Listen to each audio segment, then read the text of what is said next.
Get ready to enter the Thrivetime Show on Talk Radio 1170.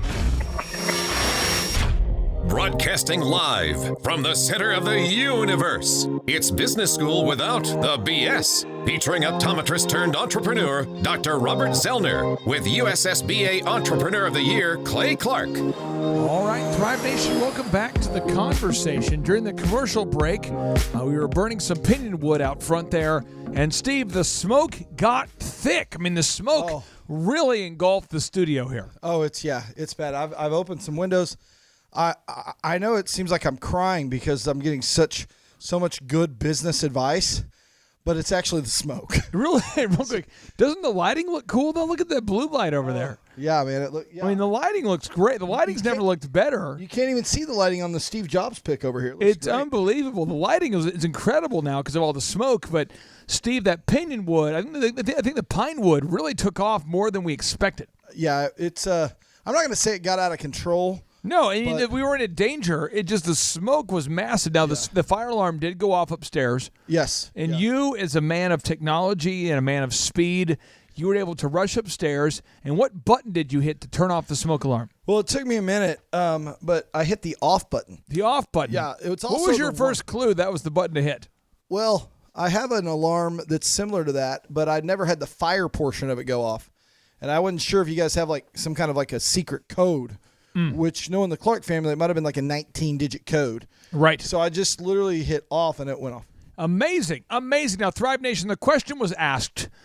It says, when can you be sincere with people and open if the entire time you need to make them feel the way you need them to feel? It says, when can you be sincere with people and open if the entire time you need to make them feel the way they need to feel to get things done? Can you ever show anyone your true intentions? Oh, wow. It's a good question there, Steve. It says, I guess the question is, when can you be sincere with people when you are at work? I mean, when can you really do that? And I'm going to go ahead and break down when you can be sincere with people and when you need to not be. So here we go. Steve, are you ready? I'm ready.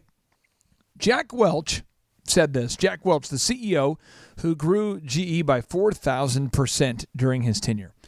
He said, when you've got candor, that means being completely honest with people all the time, being bluntly, brutally honest.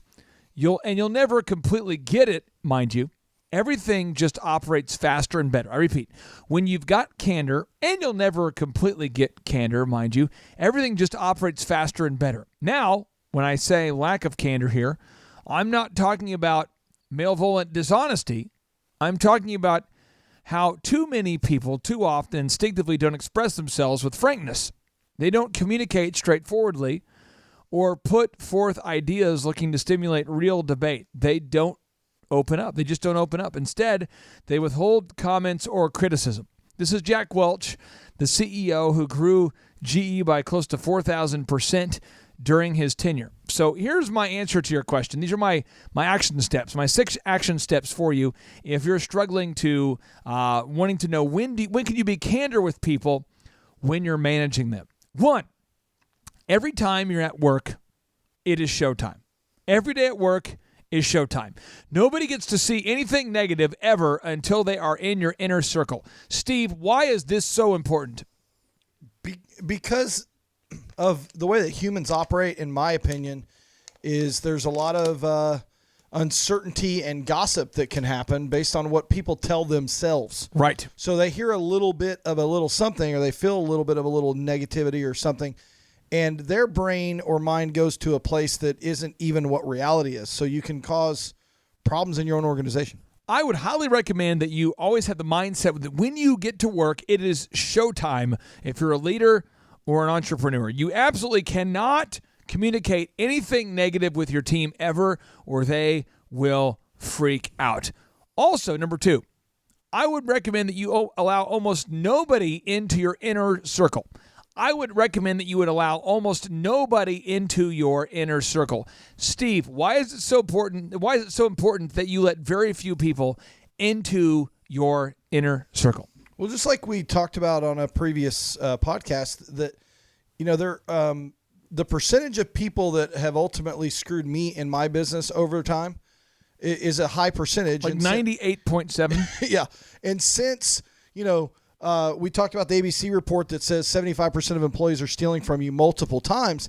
It's just you don't know people's intentions until that you don't. First of all, I don't need any more friends. Like, I'm not looking for friends. And so I think a lot of business owners make the mistake when they get employees that are cool or they're like them or they think like them. They bring them in and they're buddies. And you can't manage and grow people and lead people that you're buddies with. It's very hard to do that. Yeah, it's tough because of what Jack Welch is saying. Then you can't be candid with them. Action step number 3. You must test people by watching what they do when you are not around. Steve, why is that a huge litmus test? Why do you want to watch what people do when you are not around as the owner or manager? Well, you see their character. You see their the real thing. It's like, people say that all the time. The character is are you the person that you are in front of me as you are when I'm not around?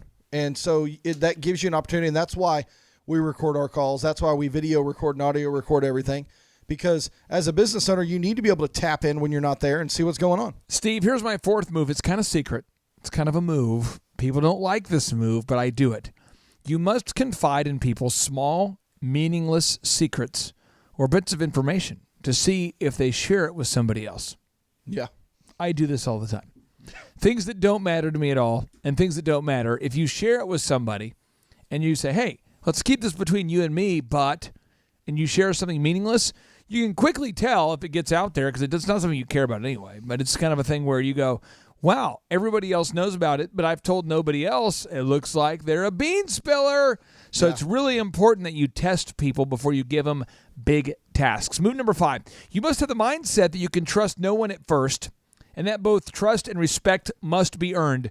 You cannot give out respect to every single person that you meet, just as an example of just because they exist. Just because they were born to the planet Earth doesn't mean that they are deserving of your respect. Just because they are somebody who or someone who you think is your friend, you absolutely cannot just give out trust and respect to anybody. Right. And move number 6, your ability to be candid is only equal to your ability to recruit high-quality people. You can be super candid with your team and end up alone and understaffed if you cannot recruit solid people. Steve, you absolutely cannot be candid with people unless you can replace them. Why? Well, because when you're candid with people, people get offended. They do. And if you haven't done that litmus test with that employee to find out if they actually can handle the truth, then you hurt people's feelings even though you told them what they needed to hear, and then they bounce, and then you're in a pickle because you don't have that person and you're having to figure out how to go hire someone. So I would recommend that you put a huge emphasis on recruiting people if you're going to put a huge emphasis on being candid. Now, if you want to put a huge emphasis on getting free tickets to our next in-person Thrivetime Show workshop, I encourage you to type into Google thrivetimeshow.com and the word iTunes. That's Thrivetime Show and the word iTunes.